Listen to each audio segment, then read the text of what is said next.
claramente nós saímos de uma eleição bastante polarizada, e diria assim, cheio de dúvidas e incertezas, justamente pelo discurso que permeou o presidente, né, que o presidente eleito. E essas dúvidas, elas foram bastante aumentadas a partir principalmente de novembro, dezembro, quando todo o mercado estimava um orçamento necessário na casa de 120, 110 bilhões, variava entre 80 e 120 bilhões. A gente teve uma PEC, né, foi chamada PEC de transição, que na verdade chegou ao patamar de quase 200 bilhões, 168 bilhões, mais 20, que a gente pode colocar aí entre 170 e 200, era muito distante do que o mercado achava que era necessário para começar a administração de 2023. Além disso, também tinha vários discursos de completo retrocesso das reformas que foram aprovadas desde 2016, e tanto retroceder na reforma trabalhista, no marco do saneamento, na privatização da Eletrobras. E esse discurso ele foi escalando. A gente chega também ali em fevereiro, acho que teve uma entrevista bastante emblemática do presidente Lula para a jornalista Natuza Neri, que ele falava justamente da experiência que ele havia tido em 2003, da mudança da meta de inflação.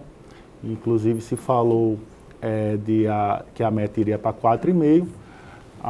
As estimativas de inflação à época no mercado, elas estavam por volta, assim, quando a gente via até novembro, dezembro, a estimativa de inflação era bem ancorada, 25, 26, 3%. Mesmo para esse ano, 25, 24, 25, 26. E depois daquela entrevista, todas essas expectativas de inflação de 25, 26, elas foram, semana após semana, escalando para 3,5%, 4%, 4,5%. Então, assim, ficou durante muito tempo entre 4% e 4,5%. Então, a gente vinha, no começo, de um país que a gente sabe que tem um problema aí crônico, essa questão fiscal, que vinha fazendo um esforço de ajuste fiscal desde 2016. Então, de repente, tudo isso foi sendo posto em xeque. A questão do ajuste fiscal, com essa PEC da transição, a questão da meta de inflação, que estava bem ancorada em 3%, e o presidente Lula ali falou de mudar para 4,5%, e é algo que pode ser feito, uma mudança por decreto, né? E além disso havia todo um discurso de retrocesso dos marcos regulatórios. Marcos regulatórios estes que, cabe dizer assim, os economistas já há 3 anos vêm errando muito na previsão de crescimento econômico. A gente começou o ano de 2021, as estimativas ali de mercado eram por volta que o Brasil ia crescer 2,5%, 3%. A gente terminou crescendo 5%.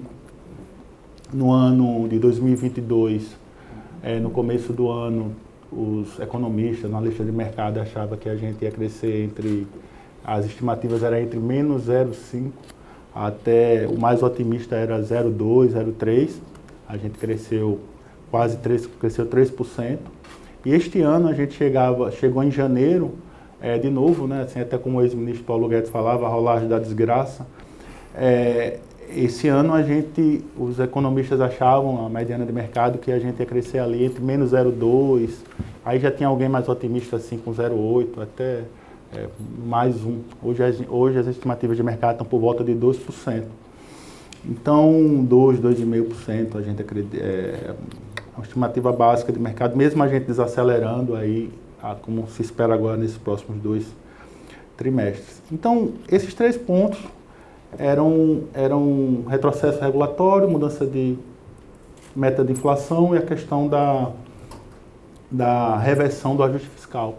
Isso a gente está falando de janeiro, fevereiro, março, os mercados todos muito pessimistas com o Brasil, totalmente, e assim, há de se falar também que a equipe econômica, especialmente a do Ministério da Fazenda, a do Ministério do Planejamento, sempre foi vista como contraponto, mas a do Ministério da Fazenda era uma equipe também cheia de desconfiança, não eram pessoas que tinham o histórico assim conhecido de mercado, nem de ajuste, com exceção do secretário Bernard Api, mas ele tinha uma agenda muito específica de fazer a reforma tributária, diferentemente até do papel que ele teve quando passou pelo governo, que era o secretário executivo, era o número 2 da pasta. Então, o mercado meio que olhava para o Bernard e não não conseguia relacionar com ajuste fiscal, nem com qualquer proposta microeconômica.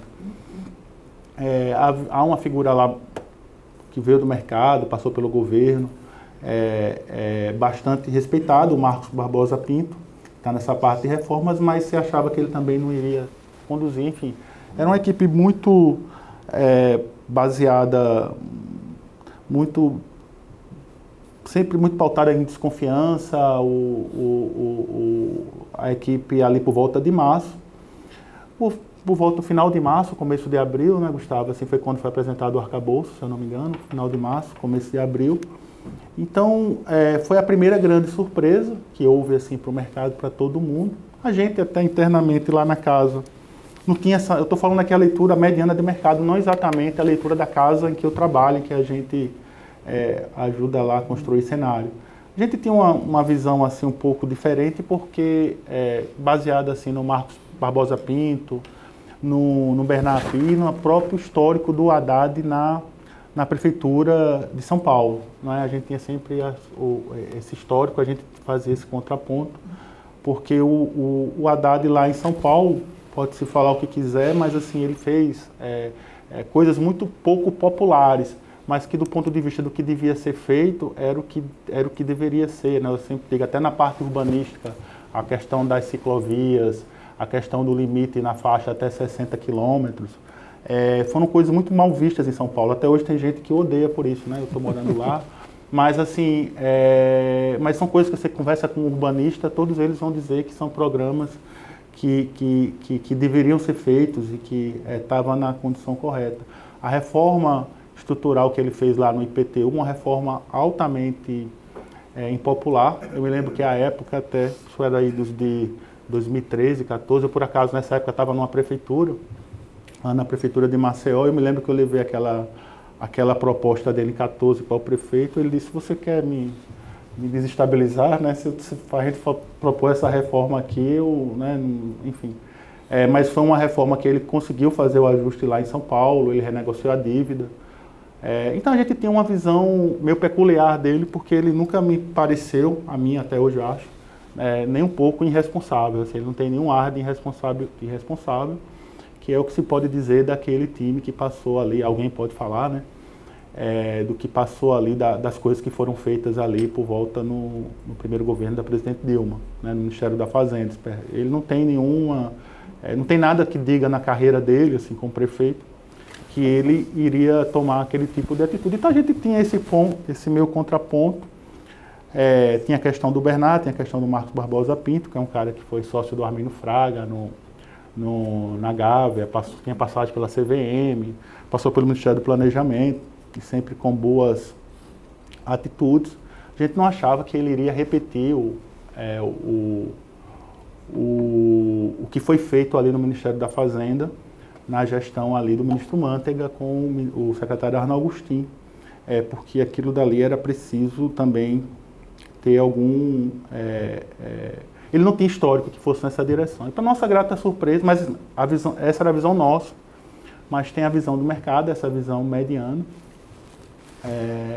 Mas quando chegou em final de março, começo de abril, mesmo para a nossa surpresa, a gente não achava que ia ser um governo como ia ser repetir um governo da Dilma.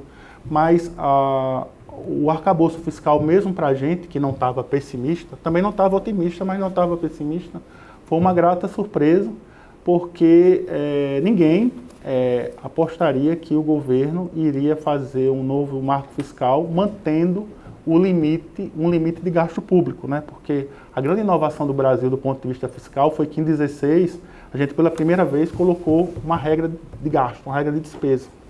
E aquilo dali era uma coisa completamente para alguém que é de esquerda e que passou o tempo todinho negando, muitos deles, né? a questão do ajuste fiscal, aquilo dali, ter continuação no governo do PT,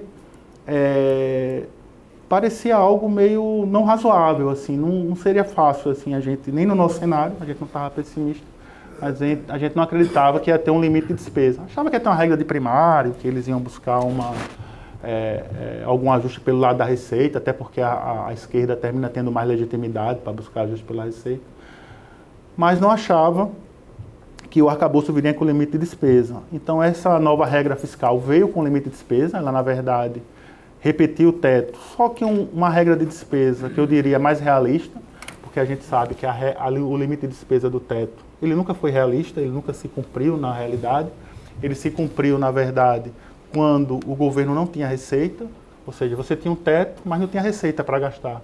No ano que o governo teve receita, ou seja, que você realmente colocava a receita acima do teto, e que era na verdade que o teto devia funcionar, o teto foi furado. Então, não foi um teto que funcionou na prática, né? E esse limite de despesa pareceu um teto mais realista, né? Porque, tipo, se você tiver alguma receita, o governo vai poupar, e a classe política vai ficar com uma parte dela. Foi um arcabouço que veio também com um discurso claro do ministro Haddad de remover as distorções tributárias, isso quer dizer acabar com os subsídios tributários, ou pelo menos tentar removê-los, que é uma agenda que o Ministério da Fazenda tem desde 2016, né, que a gente sabe que os nossos subsídios tributários saíram da casa de 2% do PIB em 2003 até 4,6% do PIB em 2015. Então, a gente sabia que para voltar ao primário tinha que diminuir esses subsídios tributários, ele continuou nessa agenda, colocou um arcabouço e colocou metas de superávit primários ainda mais ambiciosas do que a que o governo anterior tinha proposto na Lei de Diretrizes Orçamentárias. Se você pegar a Lei de Diretrizes Orçamentárias que foi aprovada no ano passado e olhar a meta de primário que o próprio governo tinha proposto, essa meta que está agora para 24, 25, 26, ela é mais ambiciosa do que o governo anterior propôs. Então, assim, num papel o comprometimento que o ministro Haddad se colocou, mesmo para nós que não estávamos na ponta pessimista do mercado, foi uma surpresa muito agradável. Teve aquele ruído todo, mas a gente sabia que, de alguma maneira, o mercado iria, aos poucos, ia caindo a ficha, porque é a nossa realidade. Eu não posso querer um mundo, eu posso até sonhar, mas assim, não esse sonho aí que eles estão fazendo, pelo menos é um sonho que tem um histórico aí, baseado no nosso histórico recente. É uma regra de arcabouço, uma regra de despesa, vamos dizer assim, parece mais realista, é importante, que todo mundo aprendeu que é importante uma regra de despesa. Não se consegue realizar esse superávit primário sem ter um pouco de receita. Todos que passaram por lá entenderam isso. O Joaquim Levy em 2015, o Mansueto Almeida, que é o grande ilustre aqui, conterrâneo de vocês, também convenceu o ministro Meirelles em 2017 de buscar essa regra. A correção ali do PIS/COFINS em 2017 não passou. E o próprio ministro Paulo Guedes também em 2020 também tentou buscar mais receitas, não conseguiu. Mas todos eles entenderam que não dava para buscar esse superávit primário que torna a dívida sustentável só fazendo ajuste pelo lado da despesa. Era preciso fazer uma mistura, um mix aí de controle de despesa e buscar receitas. E é o que esse governo está fazendo agora. Então, assim, aquilo foi uma grata surpresa. O mercado realmente que vinha muito pessimista ali, fevereiro, março, abril, começou a melhorar e a gente viu aí, as pessoas falavam ali de câmbio indo para 6, 7, agora o câmbio foi aí para 5, os juros reais que chegou a 7, 8% agora já está indo aí para 6, 5%, ainda é muito alto, né? Você vê que ninguém está otimista com o governo, apenas não é um governo que vai levar para uma trajetória de caos, né, como foi ali na Dilma. E eu diria, Enio, além disso, aí vem esse arcabouço, que até essa semana aí ainda está sendo discutido, mas acho que o mercado já tirou isso da mesa. é mais uma questão aí dessa briga com o Congresso agora para ver se a pauta vai continuar ou não, isso que mais tem gerado ruído, mais necessariamente do que a aprovação do arcabouço. E para além disso, a partir de abril, maio, essas reformas, contra-reformas, elas também foram saindo da mesa, né? Você depois teve aquele marco do saneamento, que teve um decreto da Casa Civil, as pessoas acharam que depois havia algum retrocesso, muito ruído, mas quando foram entendendo mesmo que estava ali, viu que não tinha nenhum retrocesso. Na verdade, a grande mudança ali era porque você tinha uma regra que quem não tivesse feito as suas concessões até junho, maio de 23, exatamente, você basicamente você perderia a licença, no caso, e apenas o governo deu um waiver, digamos assim, e postergou isso para o final de 25. Mas aí, se a gente pegar que eram mais de 1.000, quase 1.100 municípios que não tinham conseguido fazer isso, fica difícil imaginar que algum outro governo também não daria o waiver. Talvez o waiver não fosse até o final de 2025, seria até o final de 2024. Mas é muito difícil você achar que algum governo aqui no Brasil iria enfrentar 1.100 prefeitos, e as contas que fizeram eram na casa de 16, 18 bilhões que iria se perder de transferência se esse waiver não fosse dado. E aí você viu que esse ruído saiu, ninguém mais fala muito que está vendo retrocesso de saneamento, a agenda está andando. A gente está vendo aí que o marco das ferrovias também está tendo andamento, está se falando também. Todas, assim, na verdade, as agendas, de maneira geral, inclusive algumas estão sendo postas à frente, lá encaminhada pelo Marcos Pinto, como a questão do marco das garantias, que também é uma agenda que vem do governo anterior. E aos poucos o mercado foi entendendo que aquelas anti-reformas, contra-reformas, digamos assim, ou retrocesso regulatório não existe. Talvez a gente não esteja numa abertura de mercado tão rápida como vinha no governo anterior, mas essa abertura, essa ida para o mercado continua. Agora, claro, toda semana a gente continua com os ruídos, né? A questão da Eletrobras, trabalhista, agora a volta do imposto sindical. É um governo muito ruidoso, como são todas essas coisas aqui no Brasil, de política.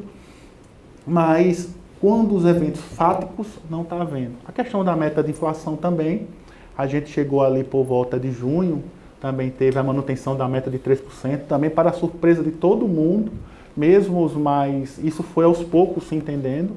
Os mais otimistas no mercado diziam que a meta iria para 3,5%, não é? Eles não só mantiveram em 3%, como ainda aperfeiçoaram o mecanismo, né? Que hoje você tem um mecanismo que era no ano calendário e agora vai ser uma meta em tempo contínuo. Aí não falaram ainda se vai ser em 12, 24 meses e como é que vão escrever a carta em caso de descumprimento.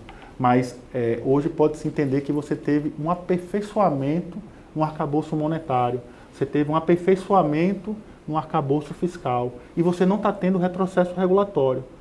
Isso são os fatos.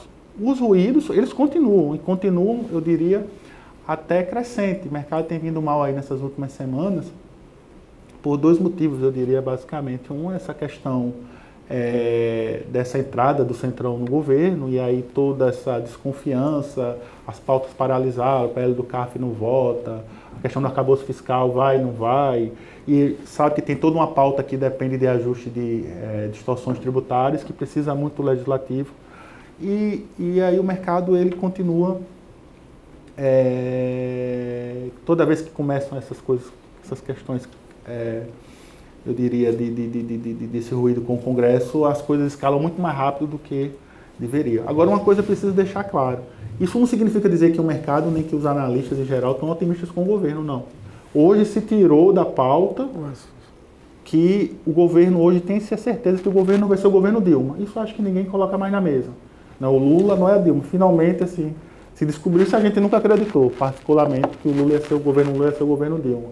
Mas era uma visão comum no mercado. Hoje tiraram isso.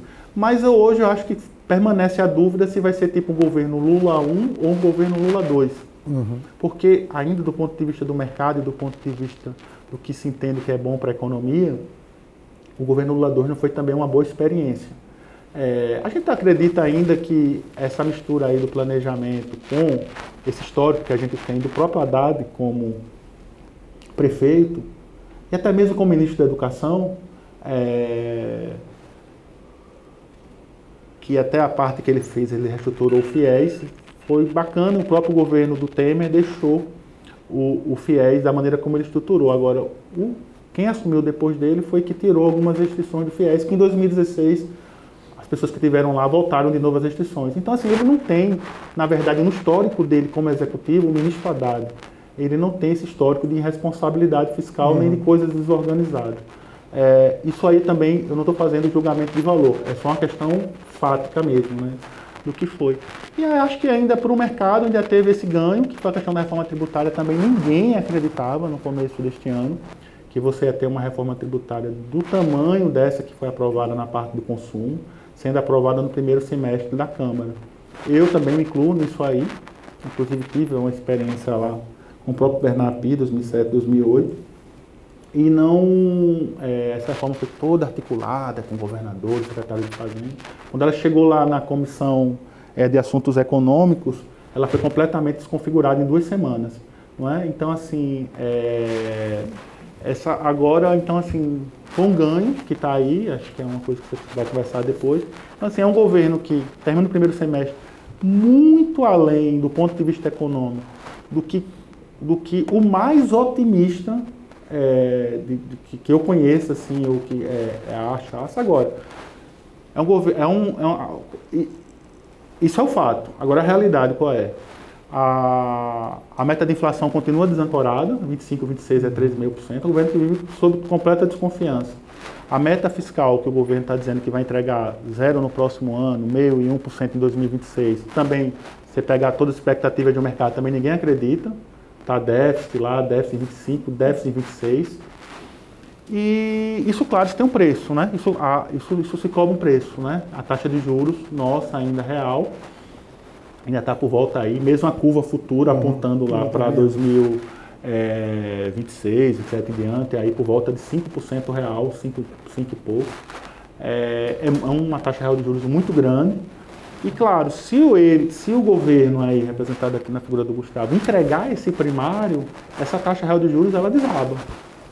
Agora, só vai ter esse benefício se eles conseguirem entregar o que estão prometendo. Para além disso, nesse segundo semestre, você tem uma expectativa lá nos Estados Unidos, principalmente na questão da inflação, que ela não está tão positiva quanto se imaginava. Então, assim, você tem ainda um Fed que prometeu um outro aumento de 0,25, né, se tem, mas já tem gente falando que é preciso mais, é preciso manter por mais tempo. Então, claro, a taxa de juros mais contracionista nos Estados Unidos também não ajuda aqui a gente. Então, é esse começo de segundo semestre que a gente tem, né, uma agenda ainda sob desconfiança, apesar de tudo que foi feito até agora. Um cenário externo que não está ajudando muito por conta da inflação, não está cedendo tão rápido quanto se imaginava, e esse relacionamento do Congresso com o Poder Executivo que aparentemente se deteriorou com o Centrão exigindo um determinado ministério de um calibre como o Ministério do Desenvolvimento Social, que está sob o ex-governador Wellington Dias, que o presidente Lula não quer entregar. Então, é mais um começo de semestre ruidoso e confuso. Muito bom, trouxe vários pontos aqui para o Gustavo responder. Faz tempo que ele anota ali. E pontos bem relevantes. E é interessante que a gente começa com a visão do mercado. Então, acho que o que a gente tenta fazer aqui, que o Gustavo vai tentar construir, é a gente tirar esse ruído. Eu acho que a gente está aqui com pessoas que estão fazendo, né? São pessoas que estão construindo essa discussão técnica, sem se preocupar com esse ruído, que é um ruído político, que é uma característica do Brasil, né? Eu acho que a gente tem isso, não vem desse governo, não vem do governo passado, é uma questão histórica. Então, Gustavo, você tem uma missão aí grande de conseguir resumir todos esses pontos e mostrar para a gente o que o governo está fazendo para construir um Brasil melhor na visão que vocês têm lá, que estão vivendo isso no dia a dia. Boa noite a todos. Queria primeiro agradecer, né, a participação aqui nesse evento. Eu tenho um carinho muito especial, né, com o Ceará, né? Trabalhei no Senado como senador aqui do Estado, acompanho o Ceará, né, exemplo mundial na questão da educação. A gente sabe que um dos problemas do país é a produtividade, a gente sabe como é que a educação está vinculada a isso. E há anos que vocês já fizeram esse dever de casa, são exemplos não só para os demais estados do país, mas para o mundo todo, né? Então é uma honra, agradeço aí a presença de cada um de vocês nessa segunda-feira, né? Uma semana importante para nós lá de Brasília. Até por coincidência ou não, eu saio daqui na madrugada e vou abrir um evento amanhã, às 9 horas da manhã, lá no Ministério. Eu participavam vários ministros, né, do governo, e exatamente com o tema gastos, avaliação de políticas públicas e reforma tributária, né, que o planejamento está fazendo lá com o BID, exatamente para trazer essa discussão. Acho que então foi assim, com esse afeto que eu tenho pelo Estado e a importância que eu sei que, né, que o Estado tem para a economia brasileira, que eu venho aqui hoje tentar não responder, agradecer também aí o convite, Marcos, e agradecer ao Enio aí pela moderação, e é uma honra estar aqui também com o Alexandre, né? Confesso que depois da fala dele facilitou aqui para mim, né? Sei que vocês vão complicar depois, mas eu acho que é importante, porque a visão do Alexandre é uma visão, vamos dizer assim, bastante... apesar dele estar no mercado, ele já passou pelo governo, a gente sabe que quem trabalhou aqui, quem conhece, quem já participou e quem participa do governo, sabe que a gente tem muito mais restrições, né? Não estou dizendo que é fácil a vida do privado, ainda mais no Brasil, que a gente sabe, né, esses ruídos, como é que eles afetam, né?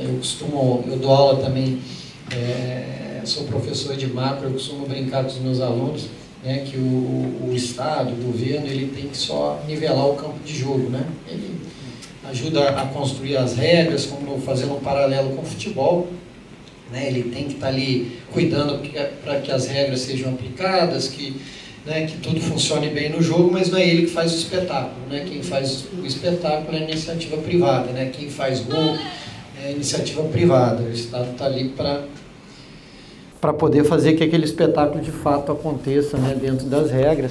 Então, assim, é bom estar aqui discutindo e ter o Alexandre como colega de mesa, porque ele já passou, sabe, de todos esses trade-offs que existem no setor público. Eu acho que, assim, voltando para o nosso caso atual, eu até tinha feito uma apresentação aqui, talvez use um ou outro slide aqui para poder mostrar algumas informações que a gente tem levantado lá no Ministério, mas eu fiz várias anotações aqui dos pontos que o Alexandre colocou. Eu acho que um ponto que é importante é essa questão de superar as expectativas, né? A gente começou, obviamente, com uma desconfiança, um governo, né, eleito, né, vamos dizer assim, numa disputa bastante polarizada, então você tem que escolher um dos lados, né? Eu estou com uma ministra que foi candidata, foi a terceira colocada, tentando puxar uma agenda de centro. No segundo turno ela se posicionou, né? O que ela coloca como a questão democrática, e a gente acha assim, no planejamento a gente tenta ser pragmático, né? É uma equipe que trabalha com pragmatismo, assim, a gente levanta a bandeira das coisas que a gente tem evidências empíricas que funcionou aqui ou em outros lugares do mundo, né? A gente não está tentando reinventar a roda, né? Reconhecer o que foi bem feito no passado e melhorar. Foi interessante, algumas semanas atrás eu estive nos Estados Unidos com um congressista, um democrata, e ele foi bastante lúcido, e eu acho que reflete um pouco do nosso trabalho no Ministério, que é olhar para trás o que foi bem feito, a gente prosseguir, aquilo que ficou, às vezes, que não se deu atenção devida, a gente tentar avançar naquela agenda também. Olhando para a questão econômica e os pontos que o Alexandre Manuel colocou aqui, né, eu acho que eu coloquei aqui alguns pontos, Alexandre, que você colocou o retrocesso das reformas, né? Eu acho que existia um pouco desse fantasma, talvez exista um pouco, mas eu acho que uma questão fundamental é os ruídos das falas. Isso é natural, obviamente que a gente gostaria que isso tivesse menos, mas isso acontece no mundo inteiro, né? Mesmo nas democracias avançadas, mesmo quando a gente pega os Estados Unidos como exemplo, a gente sabe que não falta críticas, por exemplo, ao Fed, né? A gente está vendo aí um processo de ataque, né? Toda vez agora que os americanos estão sentindo na pele a emoção do que é uma inflação de verdade, né? O Fed começa a ser, né, um pouco mais alvo aí das críticas, e isso é natural. Obviamente a gente teve alguns avanços, a questão da autonomia também do Banco Central, né, foi questionada. Eu acho que é muito importante, eu vejo, pelo menos a gente que tem alguns anos de Brasília, como é que as instituições são importantes, né? Em economia a gente sabe da importância das instituições, e no Brasil ela tem se mostrado cada vez mais importante na questão de freios e contrapesos aí, né? A gente tem um congresso também que faz bastante esse papel, então a gente sempre tem um discurso político para cá, outro para lá, mas você acaba tendo um equilíbrio, né? Quando as coisas começam a não funcionar bem, a gente tem um judiciário que também, né, às vezes toma ali a rédea da discussão, né, para poder tentar colocar pilares para a rediscussão de alguns pontos. Então, acho importante, né, a independência e os poderes aí atuando, nem sempre, né, funcionam da melhor forma, mas evita pelo menos os extremos. Então, a gente tem feito um trabalho que, como eu coloquei, de pragmatismo. E aí eu acho que é um ponto importante, Alexandre, Enio, assim, o presidente Lula, a minha visão, né, a minha visão pessoal aqui, é que ele é bastante pragmático, né? Obviamente você tem um discurso de campanha, né, e é importante. Acho que o Alexandre colocou um ponto fundamental dentro daqueles 3 pontos: retrocesso de reformas, a questão da meta, né, de inflação, que era um outro ruído, e o fiscal, né, se tinha uma preocupação muito grande, vai ser um governo que talvez não vai se preocupar tanto com a responsabilidade fiscal, ele vai ficar focado aí na questão da responsabilidade social, e vai acabar, né, cedendo em algum momento no fiscal. É importante lembrar que o próprio presidente Lula, né, ele foi fiscalmente responsável.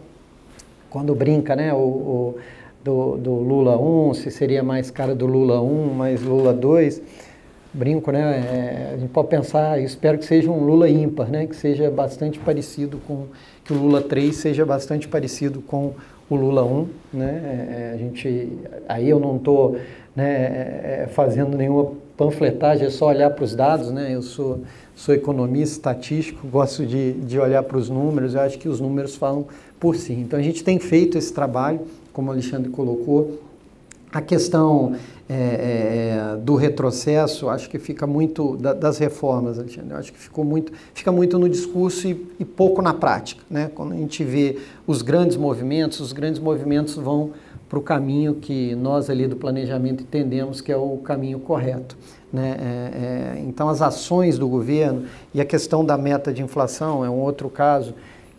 Eu acredito fortemente que a gente só vai começar e só está nessa agora trajetória de redução de taxa de juros, né, por conta dessa decisão, né, da meta de inflação. Acho que assim, existia um ruído, como eu falei, não é só o presidente Lula, né, chefes de poder em todo lugar do mundo criticam o Banco Central quando o Banco Central está, né, segurando ou subindo a taxa de juros, é natural. Mas o Banco Central, a própria questão da autonomia, né, manteve um discurso, né, e manteve em ações, mas eu acho que a decisão de ter se optado por manter o 3, né, e nem ter alterado, tem um outro ponto que foi importante, a gente participa dessa discussão, né, tem que lembrar que o CMN, o Conselho Monetário Nacional, ele é composto por 3 ministros, né? Agora presidente do Banco Central, não mais ministro, mas presidente do Banco Central, o ministro Haddad e a ministra Simone, né? Então a gente participou ativamente dessa discussão. Eu sou um servidor do Banco Central, cedido, então conheço um pouco dessa discussão. A gente sabia, inclusive minha tese de doutorado foi regime de média inflação, então assim, a gente sabia da importância de tomar essa decisão, né? Não só de manter a inflação ancorada, realmente teve vamos dizer assim, no início, uma desancoragem das inflações, exatamente pelo risco, né? Existia um prêmio de risco ali de se mexer na inflação. A gente vinha num processo de desinflação ao longo dos últimos anos, a meta, né, buscando, vamos dizer assim, uma inflação aí de longo prazo de 3%. Então, assim, um movimento que se acreditava que a gente estava fazendo, todo um processo de desinflação, que é muito custoso para a sociedade, e que a gente ia, né, ficar aí agora numa inflação de médio e longo prazo em 3%. Então, qualquer movimento que saísse dessa, poderia dar uma sinalização que, poxa, se mexeu agora, será que toda vez que precisar de algum espaço fiscal ou, né, alguma política um pouco mais, vamos dizer assim, para afetar o crescimento, será que vão usar a inflação? Então, assim, foi um recado bastante claro, eu acho, do governo como um todo, em especial da área econômica, que os fundamentos eles se mantêm, né? E eu acho que a gente está colhendo os frutos agora, né? Nesse processo que eu acredito que imagino que deva continuar. Obviamente a gente sabe que as coisas mudam. O Alexandre colocou aqui, o Brasil, apesar da gente, né, ser essa dimensão continental em termos econômicos, né, teóricos aqui, ele é uma pequena economia porque ele é bastante afetado pelo cenário internacional. Então a gente, né, fica aí sempre acompanhando com muito detalhe o que acontece na União Europeia, na China, nos Estados Unidos. Obviamente isso pode trazer turbulências ou oportunidades, né? Eu acho que o Brasil, na verdade, obviamente a gente diz, né, quem está no governo geralmente é mais otimista do que quem está fora, né? Eu nunca sei se o mercado que é pessimista demais ou se o governo que é otimista demais, né? Obviamente a gente tem que ser otimistas, né? Porque imagina se o governo chega aqui, né, desenhando um cenário, mas é até interessante. Eu coloquei um gráfico aqui, mas eu vou falar para vocês que eu acho importante. Se a gente olhar, Alexandre, no início do ano, até essa dúvida, quem é mais, um é mais pessimista ou o outro é mais otimista? Ao menos esse ano, né, no começo, vamos dizer assim, no começo dessa nossa corrida, desse governo, a gente tem se mostrado mais realista. E é o que eu digo, assim, a gente trabalha lá no Ministério, na área econômica, pensando assim, a gente não quer ser otimista por ser otimista, né? A gente quer ser realista.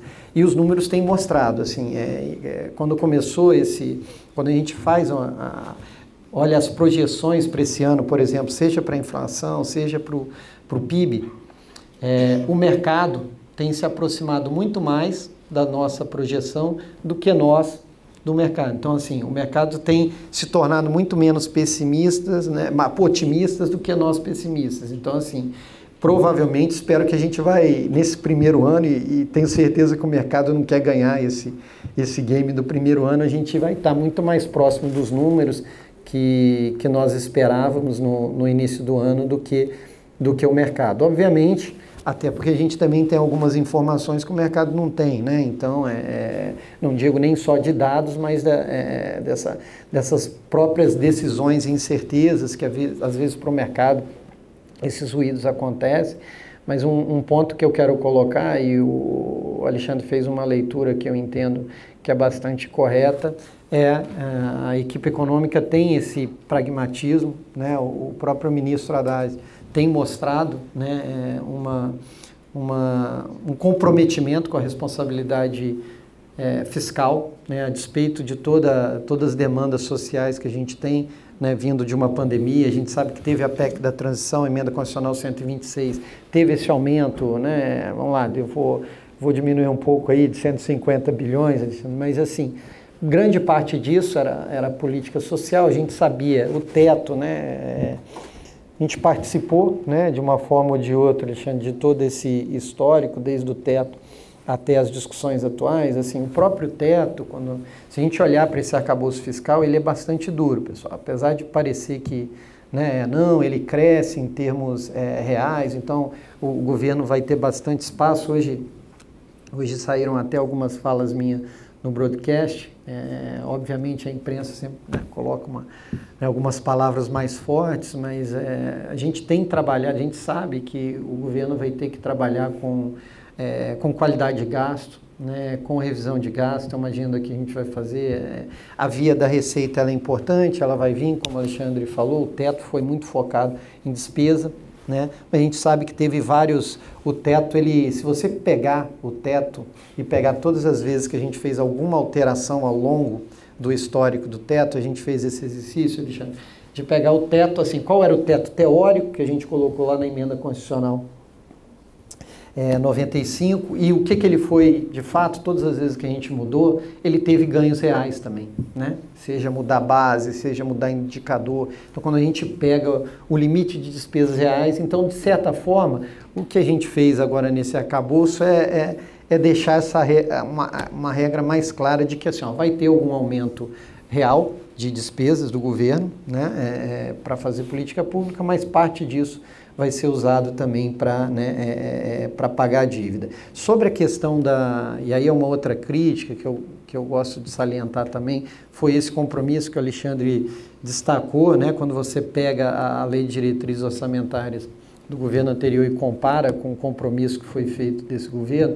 Obviamente esse governo, como ele vem com um prêmio de risco maior, né, você tem uma incerteza sobre talvez repetir algumas políticas que, né, talvez que não deram certo, você paga um pouco mais, tem a vantagem que você pode surpreender, né, eu sempre digo, a gente tem mais oportunidades de fazer surpresas positivas, né, por conta desse prêmio de risco, mas o compromisso, essa meta, realmente, ela é uma meta, como o Alexandre colocou, ambiciosa, né, ainda mais se a gente parar para pensar, esse ano a gente teria, em termos legais, um déficit aí autorizado de 2%, né? Estou simplificando aqui e vamos pensar que a gente consiga 1 ou 1 e pouco, né? Ainda assim, para muito pouco tempo, para um ano, início de governo, você fazer uma redução de 1 ponto percentual do PIB é um esforço muito forte, né? A gente sabe que vem grande parte disso, não é a maior parte disso pelo lado das receitas, né? Mas obviamente a gente sabe que qualquer tipo de frustração ele vai ter que ser compensado, eu costumo dizer, né? O repórter vem, não, mas você está dizendo, eu falei, não é eu que estou dizendo, é aritmética, né? Você tem uma regra fiscal que ela diz o seguinte, ó, você vai ter que zerar a receita e despesa. Se a sua receita não for o suficiente para dar conta daquelas despesas, você tem 2 únicos caminhos, ou você compensa, reduz despesa e iguala de novo, ou você muda a meta, você diz que não vai ser mais 0, vai ser menos alguma coisa, que é o que você suporta. Então, assim, não tem muito para onde sair, né? Então, a gente já, vamos dizer assim, o planejamento tem essa visão de planejamento, eu acho que é um outro ponto importante que eu gostaria de dividir com vocês, né? O planejamento ele não foi recriado, né?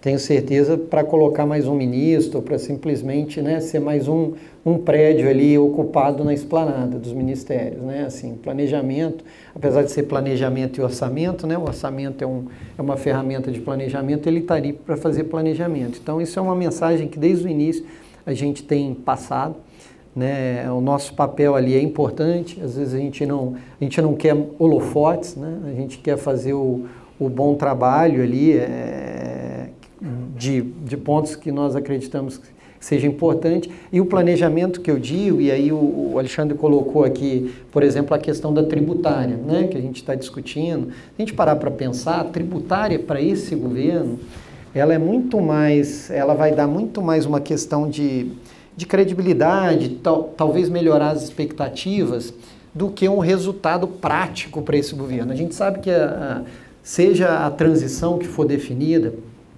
ela vai mudar, a gente acredita fortemente que ela vai afetar a produtividade, né? Seja um pouco do que a gente conversou aqui um pouquinho antes, o Enio colocou, né? Que eu acho que é um pouco da forma que eu penso também. Por mais, a gente sabe, né? Tem visões diferentes, tributária para mim é a principal reforma, né? Eu estava o Alexandre também, a gente já participou de discussões de outras reformas, desde a trabalhista até a questão do teto e outras discussões importantes no Congresso. Eu sempre achei a previdenciária, eu sempre achei a tributária a principal reforma, na frente de todas essas, né? A gente sabe, porque assim, a tributária ela tem uma capacidade de afetar a produtividade, obviamente vai depender muito do desenho final, né? Mas ela tem uma capacidade de afetar a produtividade que eu acho que nenhuma dessas outras tem, né? E aí a gente está falando de novo do privado, né? A forma como o privado se relaciona com o Estado. A gente sabe que o investimento no Brasil ele é muito prejudicado pela nossa tributação, né? Pela não cumulatividade. Então, assim, quando você conversa com o pessoal fora, por mais que, né, eu sei que cada um tem um desenho ideal de reforma, mas é interessante quando você conversa com pessoas de outros lugares do mundo e que conhecem o nosso sistema, eles falam, é difícil de imaginar um pior, né? Fala, não é o pior, mas então como que conseguem ser pior do que o nosso sistema, né? Eu trabalhei, né, já fui lá da Fazenda, já tive muita discussão com os estados. A gente parar o ICMS, né, ele assim, você lê lá a Lei Candir, ela é super complexa, né?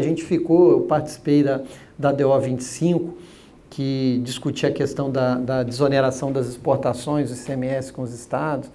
E, quer dizer, depois de 20 anos, você ainda tem uma discussão que cada lado tinha uma posição, né, até o STF entrar e tomar uma decisão, mas assim, é super complicado. Quando a gente ia fazer as contas, então assim, você realmente tinha interpretações para todos os lados. A gente está tendo uma discussão agora do CARF, do voto de Minerva, tem a subvenção do investimento, então assim, é só imbróglios, né, jurídicos, tributários, que a gente sabe que...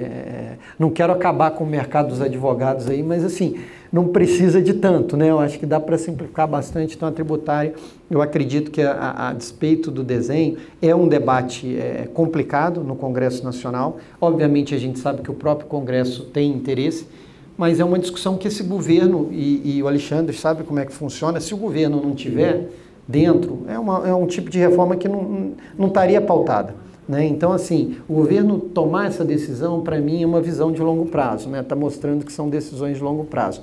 Uma outra no mesmo caminho é a discussão de precatórios, né? Que voltou aí a mídia há alguns dias atrás e, assim, para nós era muito claro, desde o início do governo, ainda mais falando de um Ministério do Planejamento, né? Precatórios é o maior exemplo, né? Planejamento eu trabalho com probabilidades, né? Olho para o futuro, tenho certezas, tento trazer isso para uma análise de risco e tento desenhar cenários, né?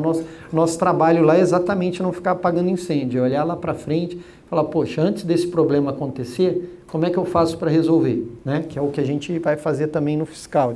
Então, assim, olhando para precatórios, esse é o caso mais clássico, né? Eu tenho uma bomba relógio contratada, não tem nem certeza aqui. A probabilidade aqui é 1, né? A probabilidade 100%, está lá. Eu só tenho, vamos lá, né? Se eu fizer um mundo dicotômico, ou eu faço uma nova emenda constitucional, né? Empurrando isso para algum lugar no tempo, ou eu desenho algo para resolver. Então, assim, desde o início o planejamento, né? Eu acho que apesar de ter tido, né, alguns ruídos também, né? Às vezes os ruídos atrapalha um pouco, é importante mostrar que esse governo está preocupado com precatórios também. Não é um problema que ele vai deixar para o próximo governo, seja ele quem for, né? Apesar de ser um problema para a próxima legislatura. Então, assim, isso mostra um pouco desse compromisso, como a área econômica tem pensado. Eu acho que, assim, incertezas, elas existem, esses ruídos a gente vai ter que conviver, né? A velha máxima, né? O Brasil não é para amadores, a gente tem que, né? Se não quer emoção, não vá para Faria Lima, não vá para a Esplanada dos Ministérios, que ali sempre como quando nas dunas aqui, né? Com emoção, né? Lá não tem nem aquela pergunta inicial, você quer com ou sem emoção? Você quer com muita ou, né? Então, a gente tem uma visão bastante positiva, Alexandre. Eu acho que a gente vai continuar. Claro, o trabalho, você falou da questão da inflação, que ainda não, vamos dizer assim, ainda não ancorou para a inflação de longo prazo, ainda temos um juro real bastante, vamos dizer assim, elevado em comparação aos pares, mas a gente tem que lembrar que a gente está só no começo, né? Eu costumo brincar, né? A gente está aí no mês 8 do ano 1, né? Faz parte de um processo. Acho que não está, né? O jogo não está ganho. Fazendo um paralelo aqui, eu sou botafoguense, né? Então eu estou aqui, o pessoal fica, já ganhou o campeonato. Não, peraí, ainda tem, né? Então, assim, fazendo um paralelo aqui, a gente ainda tem muito para fazer nesse governo, né? Tá só o começo. Como o Alexandre colocou, tem o arcabouço que ele vai ser aprovado, né? De uma forma ou de outra. Vai ser um arcabouço que vai exigir bastante do governo, né? Como eu falei para vocês, a gente vai ter que pensar em melhoria do gasto público, a gente vai ter que trabalhar para manter as receitas. Então, assim, já caminhando aí, Enio, para não tomar muito o tempo de vocês, obviamente eu fico aberto aí para qualquer outras questões, mas assim, eu estou tentando, até olhei aqui, Alexandre, para ver se eu estou respondendo a tudo que você colocou, mas assim, vai ser um governo que vai continuar com essa agenda, a gente está só começando, essa agenda, ela tem, se a gente parar para pensar, né, se no segundo ano de governo a gente já tiver conseguido entregar, né, um aperfeiçoamento, que eu digo o seguinte, um aperfeiçoamento do regime de metas de inflação, que também é um outro ganho, né? O Alexandre colocou aqui, a gente vai ficar, vamos dizer assim, a gente já está na fronteira das melhores práticas em política monetária, né? A gente tem um Banco Central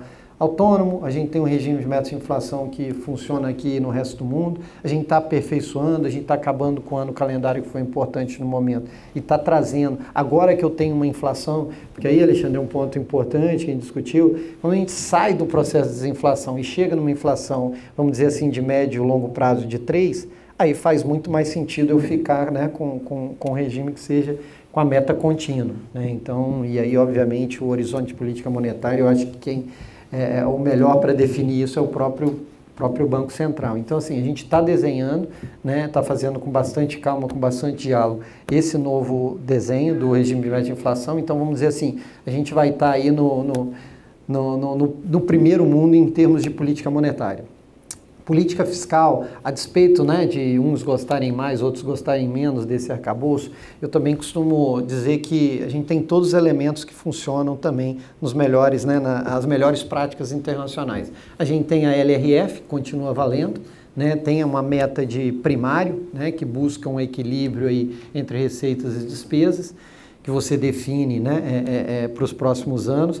Você tem agora, você continua, que aí foi um avanço, isso é um outro ponto, Alexandre, Enio, que eu acho que é importante reconhecer, o governo, não foi o Congresso que colocou, o governo encaminhou para o Congresso Nacional uma regra de despesa, um governo que, né, foi criticado e que se levantava dúvidas, inclusive foi discutido, criticou muito o teto e assim, reconheceu a importância de uma regra de despesa para ancorar, né? Ele entende que é importante e foi encaminhado e o Congresso acatou e, na verdade, chegou a fazer aperfeiçoamentos. Então, assim, é um governo que também tem todos os elementos de fiscais que funcionam, regras fiscais que funcionam ao redor do mundo. E aí vem, para eu puxar um pouco a sardinha para o nosso lado, o planejamento tem trabalhado, né, desse desenho de que eu tenho uma política monetária que já está alinhada às melhores práticas e uma política fiscal também, a gente está trabalhando para que a nossa política orçamentária, né, que o nosso orçamento ele também seja alinhado. Eu acho que aí a gente tem um espaço muito grande, Alexandre, porque olhando para o Brasil em termos orçamentários, a gente tem um desconhecimento muito grande do mercado. E eu costumo dizer, né, o que acontece geralmente num governo, e o Alexandre conhece bem. Você tem uma pressão de políticas públicas, né, eu falar como se fosse uma panela de pressão. E aí a regra fiscal vem lá e bota a tampa da panela lá e a gente fica na esperança que a tampa da panela vai ser suficiente para aguentar aquela pressão. Só que ela vai aumentando ao longo do tempo, né? Seja a cada legislatura, seja por pressão social e os próprios parlamentares, uma pressão política. E aí, às vezes, o que acontece no geral, quando eu tenho esses dois vetores?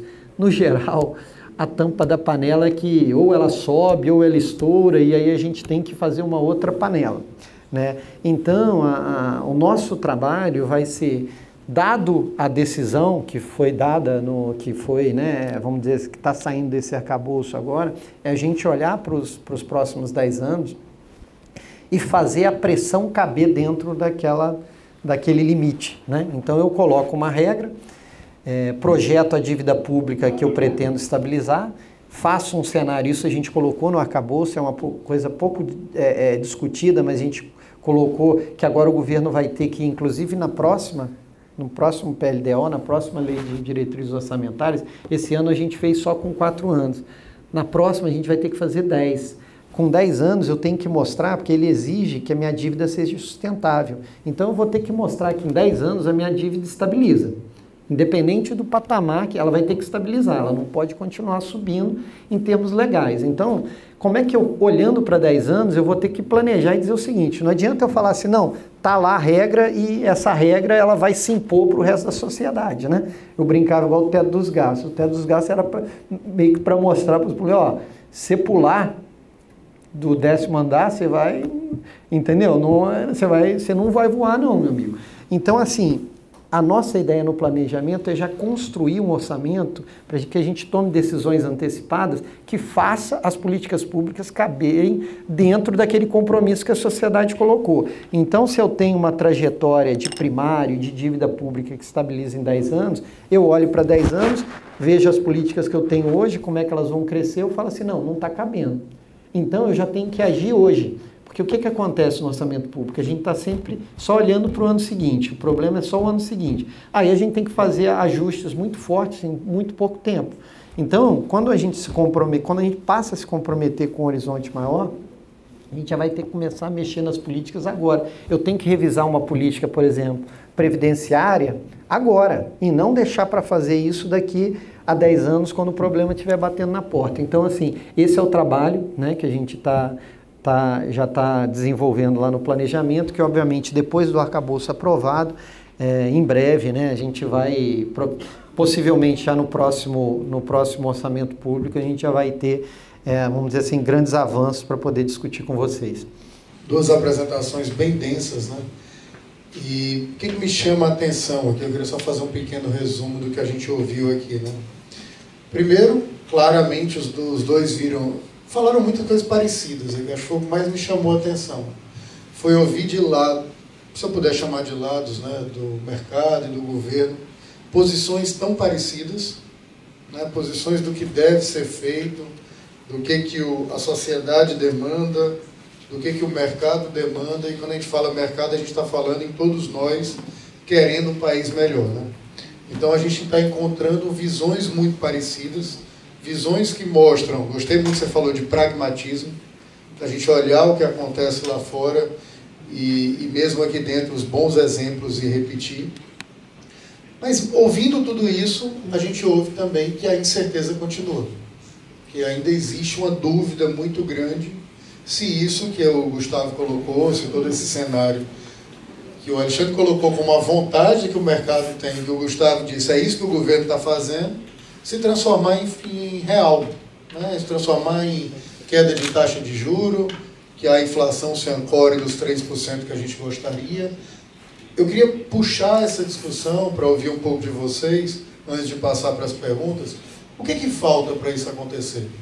O que falta para a gente ter um governo que fala que a gente sabe que o ruído, e também o Gustavo trouxe isso, é algo que não é um problema brasileiro, é um problema de qualquer democracia, né? Esses ruídos políticos. Acho que quem já assistiu o Borgen aqui, eu acho que é uma série, já assistiu não? Uma série dinamarquesa e é um país considerado o país menos corrupto do mundo, né? E a gente ouve lá claramente como o ruído político é forte em qualquer economia. Mas a gente precisa, esse ruído está custando muito caro.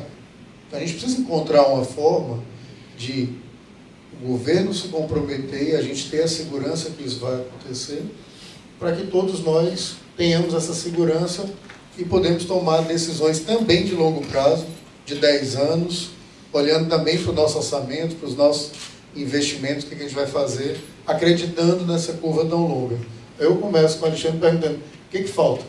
Tenho pouca dúvida. Primeiro, realmente assim, é o governo entregar as metas de superávit primário que foram prometidas, porque isso, na verdade, é uma continuidade do ajuste fiscal que foi feito lá desde 2016.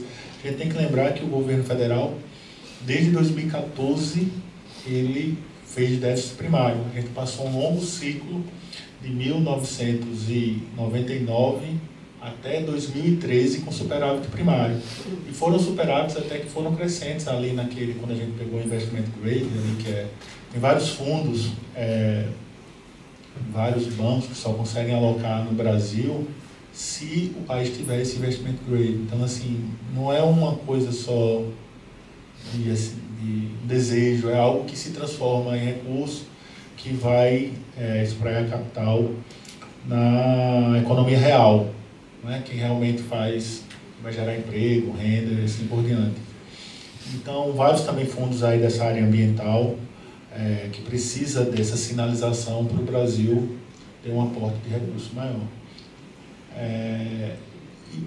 E a gente passou de 2014 até 2022. 2022 o governo conseguiu, o governo federal fez um primário, o governo consolidado fez em 21 e 22, mas assim,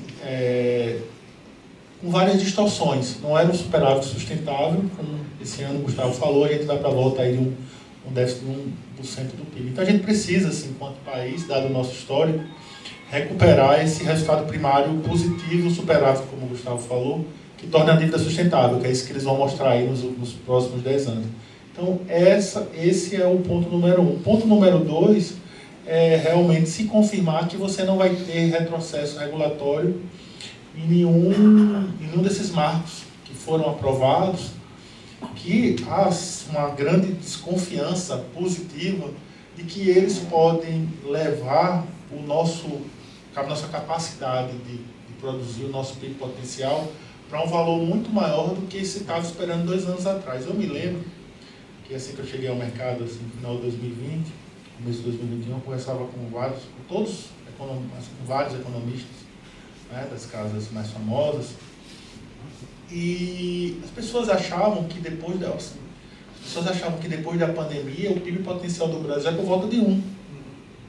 Isso era um padrão assim generalizado. Se eu estou falando ali final de 20, começo de 2021, a gente estava ainda assim, saindo do auge ali da pandemia, e isso foi depois de todo aquele desastre, independentemente da sua coloração partidária, pela qual o país passou ali meados da década passada, e que redundou, a gente não pode esquecer disso aí. Acho que isso é um trauma, né? Todo mundo que passa por um trauma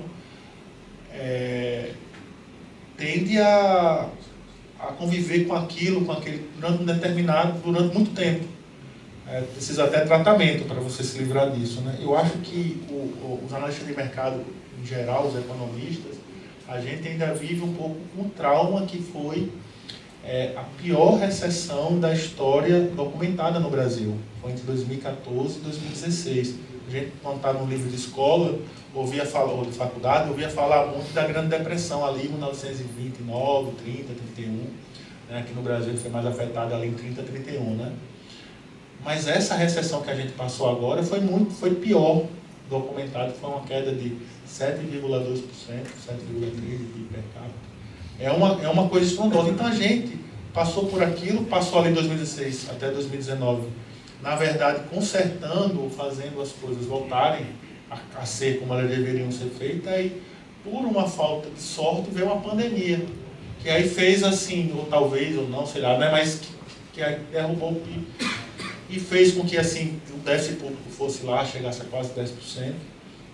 Então a gente saiu ali, começou 2021, estava todo mundo traumatizado. Só, olha, se a gente achava que ia recuperar, o Brasil vinha numa tendência, você pegar ali o crescimento do PIB, caiu, a gente não recupera isso nunca mais, a geração está perdida. Então, 21, 22, 23, hoje há um outro ambiente. Hoje as pessoas estão começando a estimar PIB potencial de novo.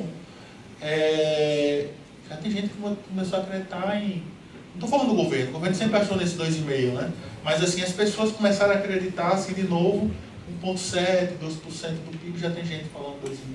E quando as pessoas entendem minimamente o que é essa reforma tributária, independentemente se acha ela boa ou não, eu acho que aqui todo mundo tem um pouco de noção do que é a reforma tributária, porque assim, a gente está falando de colocar as legislações, 27 legislações estaduais de ICMS, as legislações de ISS, são mais de 5.500 municípios, mas tem pelo menos umas 2.000 diferentes, a maioria também copia e cola. Mas assim, você tem, você colocar ICMS e ISS, você vai colocar tudo numa mesma base, ninguém vai discutir mais o que é um bem ou serviço, ninguém vai discutir mais se aquilo deve ou não entrar, ser considerado como insumo. Então você tem uma simplificação que eu acho que ninguém aqui nessa sala, eu tenho convicção, é capaz de imaginar que a gente vai ter. Aí a gente vai colocar isso na mesma base, CMS e ISS, é o IBS, e a outra é juntar o PIS/COFINS, essa 26, 27. Então a gente está adiante. É claro que isso vai ter um impacto, independentemente se é a reforma que eu queria, ou que eu gostaria, se é boa ou se não é, assim, porque a IVA vai ficar com 26, 25, 26, 27%, vai ter o maior IVA do mundo. Vai, porque a gente já paga esse IVA. Só vai colocar, você só vai agora saber que você já paga isso. Então, assim, se essa reforma sendo aprovada, a gente já vai sair desse 1,5%, 2%, tranquilamente com 2,5% com segurança aí, que é quando ela vai finalizar lá para 31, 32%. Mesmo PIS/COFINS. Então, assim, é a gente completar essa reforma tributária, fazer a regulamentação dela nos próximos 2 anos e não retroceder e fazer o ajuste fiscal. Parece ser simples, né? Mas o professor meu já disse, né, que o mais difícil na vida é fazer o que é simples, né? Então, assim, é isso, é continuar uma agenda, continuar essa agenda e insistir nela, né? Basicamente, o que você está dizendo é ver para crer, né? Eu tenho que primeiro ver acontecer para eu passar realmente a crer nesse governo. E aí, vocês falaram também, os dois colocaram de uma maneira um pouco diferente, mas o mesmo conceito, que o superávit vem basicamente de aumento de receita, né? Todos os governos vêm tentando isso.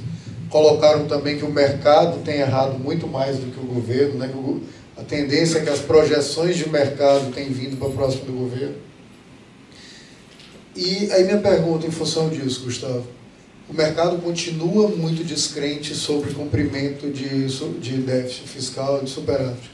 Mais uma vez, o mercado está pessimista demais e o governo, o planejamento está com uma visão mais clara do que está acontecendo. Acho que a primeira mudança que a gente teve foi que é consequência, né? O tamanho do crescimento do Brasil.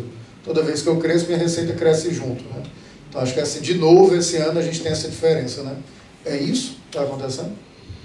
Aqui essa pergunta é de milhões, né?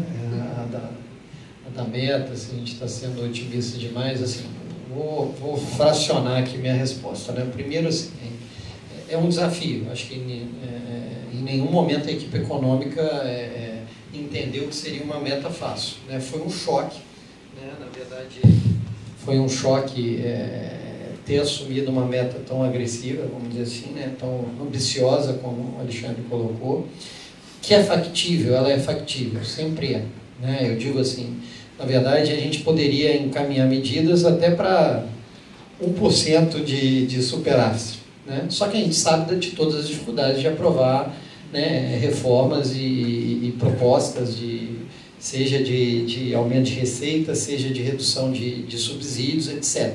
Ainda mais quando a gente está numa discussão mais geral. Eu acho que a reforma tributária vai fazer grande parte desse trabalho, né, de, pelo menos, torná-los mais horizontais, os subsídios e benefícios, né? Então, assim, esse é o grande desafio. Eu acho que a grande dúvida que ainda paira é quando você olha as expectativas do mercado, né, se a gente acreditar aí que a mediana representa com alguma qualidade o que o mercado espera, ele está esperando um déficit, né, 0,7, 0,8, muito abaixo do zero, né? Então, se a gente lembrar que esse novo arcabouço ele tem um dispositivo novo também, que você tem a meta, né, como regime de meta de inflação, você tem a meta de zero, e você tem ali um intervalo, que nesse caso é importante a gente olhar para o piso, que seria aí de 0,25 negativo, né, que você poderia aí flutuar e ainda assim considerar que você está cumprindo a meta. Mas é desafiador, está sendo desafiador, obviamente, para nós encaminhar uma proposta de lei orçamentária com zero. É factível? É possível? Garanto para vocês que é. Assim, a gente vai encaminhar as medidas. Se elas vão ser aprovadas ou não, a gente sempre tem essa discussão no Congresso, né? Aí eu não posso, aí a sociedade representada no Congresso, se vai aprovar ou não. O próprio mercado, né, tem se colocado contrário a algumas dessas medidas, né? por N fatores, né? Seja por não acreditar, seja porque acha que é ineficiente, seja aqueles que, né, que vão ter que pagar a conta. Então, obviamente, assim, não é simples, por isso que a gente coloca. Dentro daquele intervalo, a gente até consegue acomodar, né? Se uma ou outra medida não for aprovada. Agora, se um conjunto muito maior não for aprovado e não conseguir aquelas receitas, tem todos os funcionamentos tradicionais do orçamento. O que acontece? Você tem que fazer bloqueio o ano que vem. Você começa o orçamento, a gente vai fazer a primeira análise bimestral. Opa, não veio receita, né? A gente tem que almejar a meta do final do ano zerando, a gente vai ter que bloquear os recursos, né, de despesa. Então, como eu coloquei, volta a questão da aritmética, né? Ou você trabalha com as despesas ou você ajusta a meta. A gente acredita, assim, o próprio mercado, né, eu acho que tem uma visão muito, que eu acho que é importante, vou dizer parte do mercado, não vou dizer nem que é a maior, mas essa parte do mercado entende que desse compromisso do governo com a meta, independente se a gente está dizendo de 0, de menos 25 ou de mais 25, eu estou dizendo assim, um compromisso de trazer a dívida pública para patamares sustentáveis, né? Quando a gente faz essa mudança, e quando você faz o exercício, saiu recente um relatório de projeções fiscais do Tesouro Nacional, o Alexandre sabe disso, assim, obviamente você definir 0,25, meio, isso muda a trajetória, mas quando a gente fala de longo prazo, depende muito também como é que você vai comportar nos anos seguintes, não é só essa largada. Então, assim, eu não vejo com grandes preocupações, obviamente que as pessoas se prendem muito no número, e ele é importante que tenha esse caráter do desafio, pessoal, acho que é um outro ponto que é importante, quem está do lado de cá, e o Alexandre conhece como é que funciona esse jogo. Por exemplo, no teto dos gastos, muitas políticas foram, vamos dizer assim, políticas talvez não tão eficientes, foram evitadas por conta da regra fiscal. Tem esse... né, vamos pensar que se a gente tivesse com uma meta esse ano mesmo, assim, quanto de não despesas foram evitadas ou ampliações excessivas de despesas foram evitadas só por conta do compromisso de uma meta de 0. Talvez se a gente tivesse um compromisso de 1, né, porque aí a gente tem que lembrar também, aí antes, eu não vou abrir esse parênteses não, mas para fechar esse raciocínio é o seguinte, o desafio é forte, mas ele já tem ajudado o governo a fazer o dever de casa, né? Então, assim, os gastos poderiam ser muito maiores, a gente poderia estar expandindo, o que está travando o orçamento do ano que vem não é a regra de despesa, né? A regra de despesa travou o orçamento nos últimos anos, o teto, a gente costumava dizer só o teto que era baixo, só o teto que era restritivo, a meta de primário, né, tem alguns anos que ela ficou ali só, né, só para cumprir tabela. Esse ano não, agora o ano que vem é a meta de primário que está nos apertando mais do que a regra de despesa. Então, assim, ela já tem um papel já na largada, né? Então, agora, é desafiador? É desafiador. O governo sabe que é desafiador, mas como eu disse, encaminhar a gente consegue encaminhar, tanto que a gente tem, né, a gente vai ter que encaminhar o projeto de lei orçamentária até 31 de agosto, a gente receita para encaminhar o projeto, a gente tem. Se o ano que vem elas vão ser, né, até o ano que vem elas vão ser aprovadas, se a receita vai vir, existe, eu acho que é natural, mas o mais importante é esse compromisso com o fiscal, dentro de um intervalo que mantenha a dívida pública em patamar sustentável. Eu acho que assim, se é 0, se é um pouco menos, se é um pouco mais, eu acho que faz pouca diferença. Eu acho que o mercado, ao longo do tempo, vai entender isso. Eu acho que o importante é a reputação e a credibilidade de que a gente vai buscar aí manter as contas públicas em ordem, independente do número cravado em si.